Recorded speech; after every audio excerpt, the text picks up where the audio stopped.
papatulang kita. Masyado kong madaming sinisita. Paano ba kaya kung talagang pinipikot pa kita?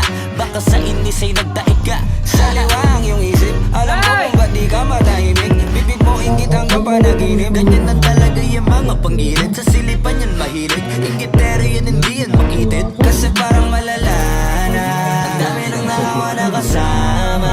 Wala nang paraan para iwasan yan. Pag nasa katawan mo na malabo na malabanan ang inggit. Di madali maging isang inggit. Yan ang sakit na mahirap.